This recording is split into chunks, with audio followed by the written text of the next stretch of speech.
अगर मैं आपसे ये कहूं कि जहां आप हिमालयाज की बड़ी बड़ी चोटियां देखते हैं वहां कभी समुद्र हुआ करता था, तो आप कैसा फील करेंगे? Weird, right?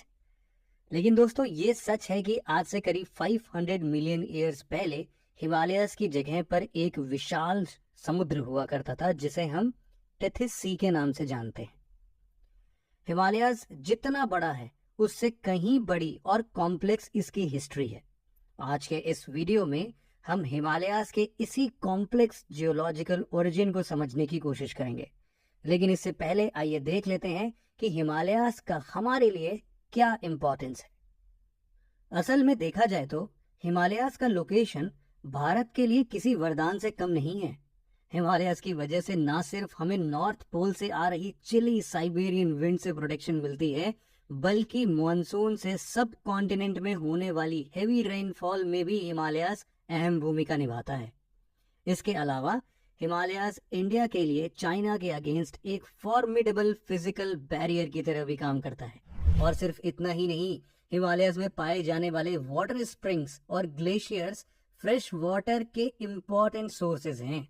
लेकिन हाल ही में पब्लिश्ड एक रिपोर्ट के अनुसार तेजी से हो रहे क्लाइमेट चेंज की वजह से नेक्स्ट कुछ डिकेड्स में हिमालयन ग्लेशियर्स 75% तक मेल्ट हो जाएंगे और हिमालयस के आसपास के रीजन्स में डिजास्ट्रस फ्लड्स देखे जा सकते हैं, जिसका आप अभी भी एग्जांपल्स देख सकते हैं।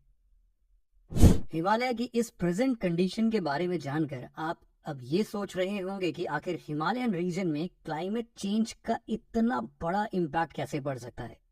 इन सभी एस्पेक्ट्स को जानने के लिए हमें हिमालयन और उसके ओरिजिन के बारे में जानना होगा।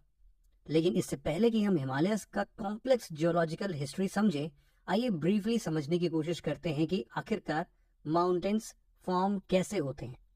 माउंटेन्स कई तरीके के होते हैं, जैसे कि volcanic mountain, fold mountain, plateaus के फॉर्म में, फॉल्ट, ब्लॉक और डोम शेप्ड माउंटेन। लेकिन आज के डिस्कशन को हम फोल्ड माउंटेन्स तक ही सीमित रखेंगे। एक फोल्ड माउंटेन का निर्माण तब होता है जब दो या दो से ज्यादा कॉन्टिनेंटल टेक्टोनिक प्लेट्स एक दूसरे को पुश करते हैं और जिससे टेक्टोनिक प्लेट्स में एक जियोलॉजिकल प्रेशर काम करता है। इस प्रेशर की वजह से रॉक्स, डिब्रीज एटसेट्रा फोल्ड होकर सरफेस पर माउंटेन्स बनकर अपीयर होते हैं। जियोलॉजिकल लैंग्वेज में इस प्रोसेस को ओरोजेनी कहा जाता है। तो दोस्तों, ये तो बात हो गई फोल्ड माउंटेन्स के फॉर्मेशन प्रोसेस की। अब आइए देखते हैं हिमालयाज का फॉर्मेशन प्रोसेस क्या है। हिमालयन माउंटेन्स वर्ल्ड की टॉलेस्ट माउंटेन रेंजेस हैं, जो वेस्ट में पामिर नॉट से शुरू होकर ईस्ट में पूर्वांचल माउंटेन्स तक फैली हुई हैं। हिमालयन माउंटेन्स कोई एक माउंटेन नहीं है, बल्कि कई सारे माउंटेन रेंजेस का एक ग्रुप है, जिसमें trans Himalayas, greater Himalayas, lesser Himalayas, outer Himalayas और पूर्वांचल हिमालयाज शामिल हैं। ट्रांस हिमालयाज को हम लोग फर्दर बाइफरकेट कर सकते हैं काराकोरम, लद्दाख, कैलाश और जस्कर रेंजेस में। हिमालयस के फॉर्मेशन पीरियड में लगे समय के बारे में जियोलॉजिस्ट का कहना है कि हिमालय केवल एक ही बार में फॉर्म नहीं हुआ है, बल्कि इसके फॉर्मेशन एंड डेवलपमेंट में एक लंबा समय लगा है, जिसे हम डिफरेंट फेजेस में डिवाइड कर सकते हैं। हिमालयन रेंजेस का फॉर्मेशन इंडियन प्लेट और यूरेशियन प्लेट के कोलिजन से हुआ है। असल में क्रिटेशियस पीरियड में इंडियन प्लेट गोंडवाना लैंड से अलग होकर नॉर्थवर्ड ड्रिफ्ट करने लगा और आगे चलकर इंडियन प्लेट का यूरेशियन प्लेट के साथ कोलिजन हुआ, जिसमें इंडियन प्लेट टेथिस सी में सबडक्ट हो गया और टेथिस सी का फ्लोर अपने सारे सेडिमेंट्स के साथ राइज होने लगा। इंडियन प्लेट के कांस्टेंट नॉर्थवर्ड मूवमेंट की वजह से सेडिमेंटेशन और प्रेशर दोनों बढ़ता गया और सी फ्लोर के सेडिमेंट्स की लेयर्स फोल्ड होकर राइज होने लगी और इस तरह हिमालय माउंटेन्स राइज होना स्टार्ट हुआ। हिमालयन फॉर्मेशन के फर्स्ट फेज में ट्रांस हिमालयास और ग्रेटर हिमालयास का फॉर्मेशन हुआ। जैसा कि हमने पहले बताया कि हिमालयन माउंटेन्स का फॉर्मेशन टेथिस सी के फ्लोर के राइज करने से हुआ है। इससे हमें ये पता चलता है कि ट्रांस एंड ग्रेटर हिमालयास के फॉर्मेशन में टेथिस सी के ओरिजिनल फ्लोर सेडिमेंट्स का इंपॉर्टेंट कंट्रीब्यूशन था।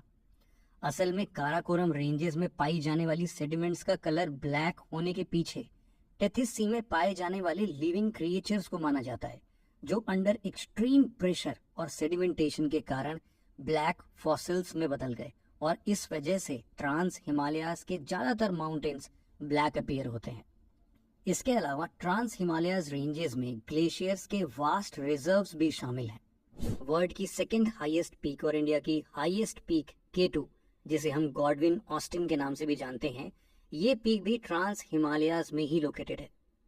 इन माउंटेन रेंजेस की एवरेज हाइट 3000 मीटर और एवरेज विड्थ 40 किलोमीटर्स है।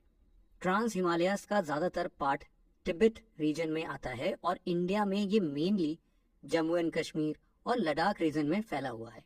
बात अगर अब ग्रेटर हिमालयन रेंजेस की जाए तो ये ranges mainly arc and rock से बनी हुई है और ये रेंज वेस्ट में नंगा पर्वत से आर्क बनाते हुए ईस्ट में नामचा बरवा पीक तक कॉन्टिन्यूअस है।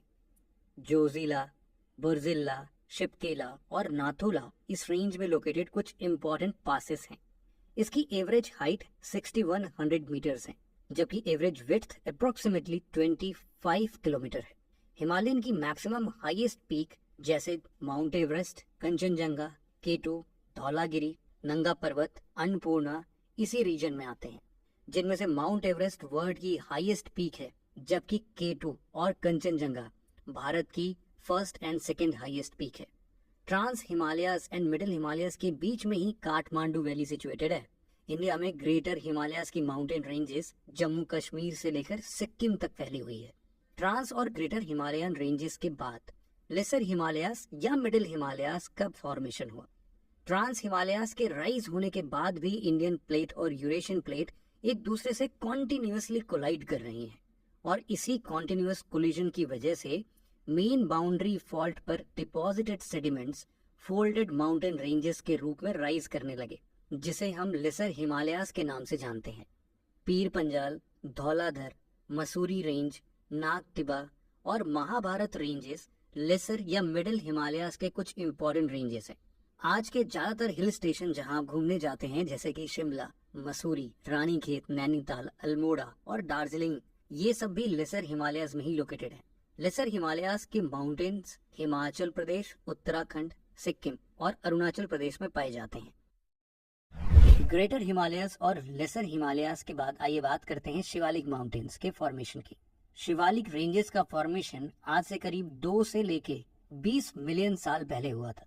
ये रेंज लेसर हिमालयाज और ग्रेट प्लेन्स के बीच लोकेटेड है और हिमाचल प्रदेश से लेकर अरुणाचल प्रदेश तक लगभग 2400 किलोमीटर की लॉन्ग डिस्टेंस में एक डिसकॉन्टिन्यूअस फॉर्म में फैली हुई है। शिवालिक रेंज का फॉर्मेशन सैंड्स, ग्रेवल और इस रीजन में फ्लो हो रही रिवर्स के एल्यूवियल डिपॉजिट से हुआ है। कंप्रेशन की वजह से ये डिपॉजिट समय के साथ साथ हार्डन होती गई और इस प्रोसेस से शिवालिक रेंज का फॉर्मेशन हुआ। शिवालिक रेंज की ज्यादातर माउंटेन्स सेडिमेंट्री रॉक्स जैसे कि sandstone, sand rocks, clay, conglomerate और लाइमस्टोन से बनी हुई है। इसकी एवरेज हाइट 600 मीटर से 1500 मीटर्स के बीच है, जबकि एवरेज विड्थ हिमाचल प्रदेश में 50 किलोमीटर और अरुणाचल प्रदेश में आते आते 15 किलोमीटर तक ही सीमित है। शिवालिक माउंटेन्स को डिफरेंट रीजन्स में डिफरेंट नामों से जाना जाता है। फॉर एग्जाम्पल जम्मू रीजन में जहाँ इन्हें जम्मू हिल्स के नाम से जाना जाता है, वहीं अरुणाचल प्रदेश में डाफला, मिरी, अबोर और मिशमी हिल्स शिवालिक माउंटेन्स के पार्ट बनते हैं। शिवालिक के बाद हिमालयाज के आखिरी रेंज पूर्वांचल हिमालयाज हैं, जो अरुणाचल प्रदेश से लेकर मिजोरम तक इंडो म्यांमार बॉर्डर के पैरेलल लोकेटेड है। पूर्वांचल हिमालयाज का राइज हिमालयाज रेंजेस का सडन साउथवर्ड बेंडिंग, जिसे हिमालयन सिंटेक्सियल बेंड्स भी कहते हैं, इसी के कारण हुआ था। मिशमी हिल्स के कुछ पार्ट पटकाई बम, नागा हिल्स और मिजोरम की लुशाई हिल्स पूर्वांचल हिमालयाज का ही पार्ट है। ये हिल्स वेस्टर्न हिमालयन रेंजेस के कंपैरिजन में छोटी हाइट की होती है। पूर्वांचल हिमालयाज इंडिया के 4 नॉर्थ ईस्टर्न स्टेट्स यानी कि अरुणाचल प्रदेश, नागालैंड, मणिपुर और मिजोरम में लोकेटेड है। तो दोस्तों, ये थी कहानी हिमालयाज के फॉर्मेशन प्रोसेस की और इनके इंपॉर्टेंट माउंटेन्स, पीक्स, हिल्स की। मिलते हैं आपसे ऐसे ही और इंफॉर्मेटिव वीडियोस के साथ। तब तक के लिए जय हिंद।